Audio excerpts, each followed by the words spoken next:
Pour cette mère de 4 enfants, c'est une nouvelle contrainte de taille. À chaque fois qu'elle fait ses courses, elle achète des packs d'eau 6 ce jour-là, pour être sûre de ne jamais en manquer dans la semaine. Un coup, car depuis 3 mois, à Billy, où vit la famille, l'eau du robinet est polluée, interruption de la voie. Du coup, c'est une gestion logistique. Il faut un peu de place pour stocker quand on a de la chance. Et c'est du Dans l'eau potable, il a fallu changer toutes les habitudes du quotidien, comme laver ses légumes, faire cuire les pâtes, des tâches simples devenues plus laborieuses aujourd'hui.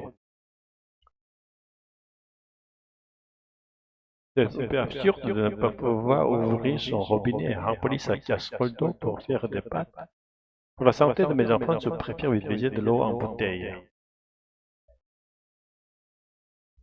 Pas d'autre choix pour l'instant que de vivre entouré de bouteilles en plastique. Comme Honorine de Rubis et ses enfants, 2000 personnes sont privées d'eau potable dans 5 communes du secteur car elle est contaminée au pas. Des produits chimiques de synthèse très persistants appelés polluants éternels. Ici à Ville, le taux est monté jusqu'à 2,73 microgrammes par litre, avec 7 fois la norme. Comment on l'explique? Aucune certitude, mais une hypothèse pour l'Agence régionale de santé. Le PFAS proviendrait de boues industrielles générées par une papeterie à proximité aujourd'hui fermée. Des boues épandues sur les terres agricoles pour les fertiliser, polluant ainsi les nappes phréatiques. En attendant de nouvelles analyses, c'est le maire qui prend en charge les bouteilles d'eau. Il rembourse les habitants, mais à hauteur de 2 litres par personne chaque jour. La facture est salée. Non potable et qu'il coûtera pourtant plus cher à l'avenir aux habitants une double peine. Pour les commerçants, aucune prise en charge des bouteilles d'eau, comme une gérante du débat tabac d'une commune brésilienne également touchée par le PAPS. Elle utilise à peu près 4 bouteilles par jour. Difficile de trouver une issue à cette pollution massive. Dans les communes rurales, le casse-tête a commencé pour tenter de raccorder le réseau d'eau à des captages d'eau contaminés.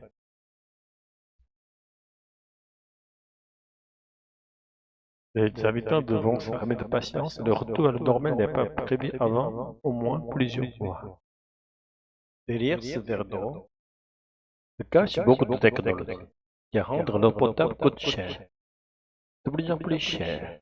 Dans la loi Atlantique, Patrick Donnet scrute l'augmentation du mètre cube d'eau. En 2022, on était à 1,29 euros et en 2025, on était à 101,46 euros. Constatez, la facture a augmenté d'une année sur l'autre, mais on n'a pas le choix. C'est un service tellement pratique d'avoir de l'eau chez nous à tout instant. En ouvrant le robinet, que je vois mal comment on peut s'en passer. Ajoutant ces redevances, le mètre cube d'eau potable a augmenté de 12% en 3 ans. Ce qui coûte de plus en plus cher, ce sont notamment les nouvelles technologies pour neutraliser les produits dangereux, comme les pesticides à sa fraise, l'eau vient de la nappe souterraine.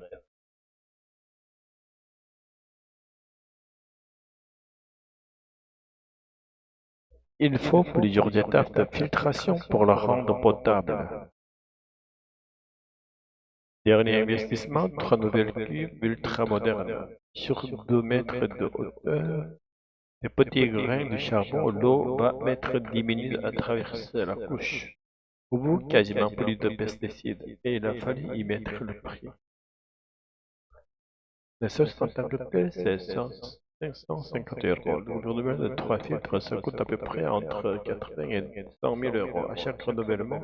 Aujourd'hui, du coup, c'est l'expérience qui va déterminer si on va les renouveler. C'est aussi éviter de contaminer les pots de captage d'eau. 1,9 million d'euros sur 5 ans pour qu'ils utilisent moins de pesticides. C'est une somme certes, mais les charbons actifs sont également une somme. Les filières de traitement qu'on doit mettre en place sont extrêmement importantes. Donc on préfère accompagner les agriculteurs en amont plutôt que de faire du traitement en aval. Sur une centaine d'agriculteurs, 24 se sont lancés. Parmi eux, Jean-Luc Safré, agriculteur à plus. Aujourd'hui, il élimine du colza séché avant de nouveaux semis.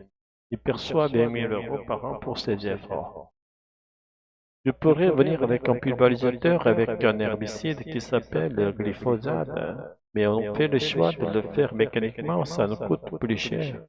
Au pulvérisateur, je le ferai en une demi-heure, alors que là, je vais passer 3h30 à faire le même champ.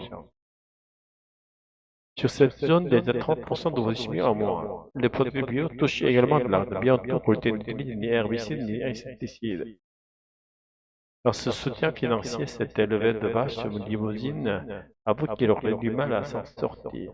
Pour lui, la dépollution de l'eau devrait d'abord être financée par l'agriculture conventionnelle. Dans cette parcelle de Bordelais, il se trouvent des vendangeurs pas comme les autres. Une équipe de scientifiques est venue tester sa découverte, une algue marine qui a de puissants effets sur la vigne.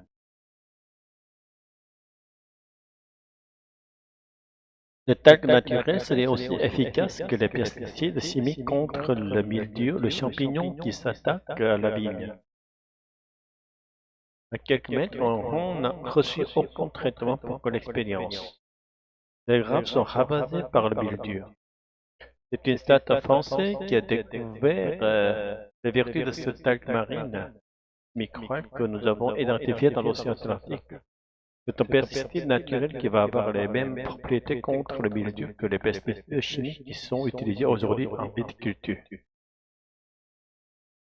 Le vigneron va pouvoir mettre le produit dans le pulvérisateur avec un sachet de microalgues. Vous pouvez traiter jusqu'à 3 hectares. La première usine de production est en Islande, pays où l'électricité est verte en bon marché. Dans les tuyaux où circule l'eau de mer, elle accélère la concentration du microalgue. Pour une viticultrice, ce traitement naturel est un espoir. Dans la parcelle qu'elle est prête pour les essais, la microalgue est aussi efficace que les pesticides conventionnels utilisés dans le reste des vignes. C'est l'idéal parce que le but, c'est d'avoir le minimum d'impact sur notre environnement, sur la biodiversité et puis sur nous-mêmes aussi. La start-up française espère que son produit sera autorisé à la vente d'ici 2029. Le prix serait équivalent à celui du traitement chimique pour un vin sans aucun résidu de pesticides.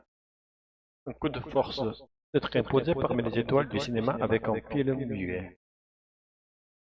2011, pour plus du jardin tout en haut de l'affiche. Une pluie de récompenses s'abat sur le film, parmi lesquelles un prix à Cannes et même un Oscar à Hollywood pour le comédien français.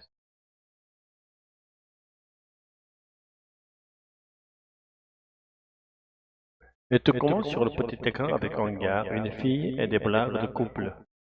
Le cinéma s'affiche aussi de son humour. C'est lui qui a imaginé Brice de Nice, surfeur furmeur à la bêtise légendaire. Un acteur idéal de comédie en OSS 117.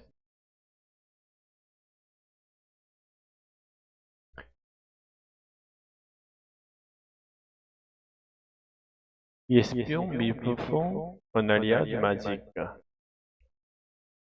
Juge dans la French flic, en novembre, héros de l'affaire de Dreyfus dans Jacques dans Dujardin endosse aussi des rôles plus sombres sinueux comme celui de Sylvain Tesson dans le film sur les chemins noirs.